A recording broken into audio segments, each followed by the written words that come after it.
ഇന്നലെ നിമിഷപ്രിയയുടെ വധശിക്ഷ നടപ്പിലാക്കുന്നത് മാറ്റിവെച്ചതോടെ വലിയ ആശ്വാസത്തിലായിരുന്നു മലയാളികൾ. എന്നാൽ വധശിക്ഷ മാറ്റിവെച്ചതിൽ പ്രതികരണവുമായി കൊല്ലപ്പെട്ട തലാലിന്റെ സഹോദരൻ രംഗത്ത് വന്നു. നീതി നടപ്പാക്കുന്നവരെ മുന്നോട്ട് തന്നെ പോകുമെന്നും ഒരു തരത്തിലുമുള്ള ഒത്തുതീർപ്പ് നീക്കങ്ങൾ അംഗീകരിക്കില്ലെന്നും സഹോദരനായ അബ്ദുൽ ഫത്താഹ് മഹദി തന്റെ ഫേസ്ബുക്കിൽ കുറിച്ചിട്ടുണ്ട്. വധശിക്ഷ മാറ്റിവെക്കുമെന്ന് തങ്ങൾ പ്രതീക്ഷിച്ചില്ല. വധശിക്ഷ ലഭിക്കുന്നവരെ ഈ കേസിൽ നിന്ന് പിന്മാറില്ല. ഈ ക്രൂരത ഒരിക്കലും മറക്കില്ലെന്നും എത്ര കാലം വൈകിയാലും കുറ്റകൃത്യമുള്ള ശിക്ഷ നടപ്പിലാകുമെന്നും സഹോദരൻ കൂട്ടിച്ചേർത്തു. നിമിഷപ്രിയയുടെ വധശിക്ഷ നടപ്പിലാക്കുന്നത് മാറ്റിവെച്ച തലാലിന്റെ കുടുംബവുമായി സൂഫി പണ്ഡിതൻ ചർച്ചകൾ തുടരും എന്ന് നേരത്തെ റിപ്പോർട്ടുകൾ ഉണ്ടായിരുന്നു. നിമിഷപ്രിയയുടെ വധശിക്ഷ ഒഴിവാക്കുന്നതിൽ തലാലിന്റെ കുടുംബത്തിന് വിയോജിപ്പുകൾ ഉണ്ടെന്നായിരുന്നു റിപ്പോർട്ട്. തലാലിന്റെ കുടുംബത്തിന്റെ എതിർപ്പ് മറികടന്ന് വടക്കൻ യമൻ പ്രസിഡന്റ് വധശിക്ഷ നടപ്പിലാക്കുന്നത് നീട്ടിവെക്കാനുള്ള തീരുമാനം ഏറ്റെടുക്കുകയായിരുന്നു. അതിനുശേഷമാണ് ഇപ്പോൾ തലാലിന്റെ സഹോദരന്റെ ഈ ഫേസ്ബുക്ക് കുറിപ്പ് വന്നിരിക്കുന്നത്. കഴിഞ്ഞ ദിവസം ഉച്ചയോടെയാണ് നിമിഷപ്രിയയുടെ വധശിക്ഷ നടപ്പാക്കുന്നത് നീട്ടിവെച്ചുകൊണ്ട് ഉത്തരവ് പുറത്തിറങ്ങിയത്. നിമിഷപ്രിയയുടെ മോചനത്തിനായി ഇടപെടൽ നടത്തുന്ന കാന്തപുരം AP അബൂബക്കർ മുസ്ലിയാർക്ക് ആക്ഷൻ കൗൺസിൽ നന്ദി അറിയിക്കുകയും ചെയ്തു. കാന്തപുരം മുസ്ലിയാരുടെ ഇടപെടൽ കാരണമാണ്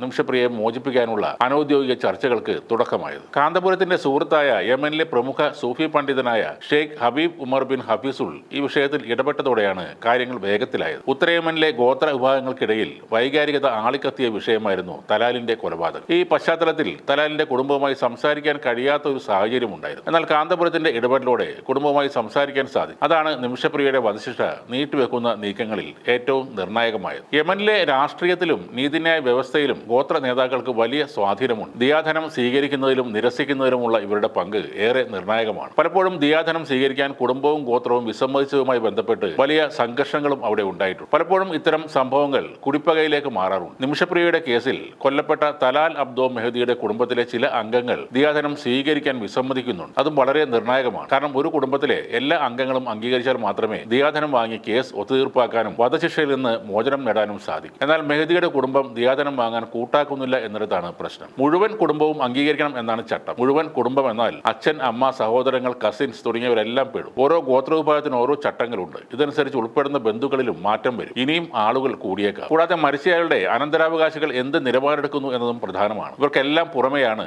ഗോത്ര നേതാക്കളുടെയും കാരണവന്മാരുടെയും സമ്മതം. ഓർമ്മിക്കേണ്ട ഒരു കാര്യം എന്തെന്നാൽ ഒരു കൊലപാതക കേസിൽ ദിയാധനം വാങ്ങി വിട്ടുവീഴ്ച ചെയ്യാൻ കുടുംബം സമ്മതിച്ചാലും ഗോത്ര സമൂഹവും ഭരണകൂടവും വിട്ടുവീഴ്ച ചെയ്യണമെന്നില്ല. ഇവരെല്ലാവരും ഒരുപോലെ തയ്യാറായാൽ മാത്രമേ കാര്യങ്ങൾ മുന്നോട്ട് പോകും. ദിയാധനം സ്വീകരിക്കാൻ കുടുംബങ്ങൾ വിസമ്മതിക്കുന്നതിന്റെ കാരണം കുടുംബങ്ങളും ഗോത്രങ്ങളും ഇക്കാര്യത്തിൽ പുലർത്തുന്ന അതിതീവ്രമായ ധാർമ്മികതയാണ്. പണം വാങ്ങി ഒത്തുതീർപ്പാക്കി എന്നത് കുടുംബത്തിനും ഗോത്രത്തിനും ചീത്തപ്പേരുണ്ടാക്കും എന്ന് ചിന്തിക്കുന്നവരാണ് കൂടുതലും. അതേപോലെ എത്ര സംഖ്യയാണ് ദിയാധനമായി വാങ്ങുക എന്നത് സംബന്ധിച്ച് ചട്ടങ്ങളൊന്നും തന്നെ നിലവിലില്ല. കാരണവന്മാരും കുടുംബവും ചേർന്നാണ് ഇതെല്ലാം തീരുമാനിക്കും. എന്നാൽ തുക വാങ്ങുന്നത് നിയമപരമായ മാർഗങ്ങളിലൂടെ തന്നെയാണ്. അതിനെല്ലാം വ്യവസ്ഥാപിതമായ രീതികളും അവിടെ നിലവിലുണ്ട്. ഇപ്പോൾ ഉയർന്നിരിക്കുന്ന സഹോദരന്റെ എതിർപ്പ് അങ്ങനെ നിസ്സാരമായി കാണാവുന്ന ഒന്നല്ല. ഇതുവരെ നടത്തിയ എല്ലാ ഒത്തുതീർപ്പ് ചർച്ചകളെയും റദ്ദ് ചെയ്യുന്നതാണ് അയാളുടെ ഈ തീരുമാനം.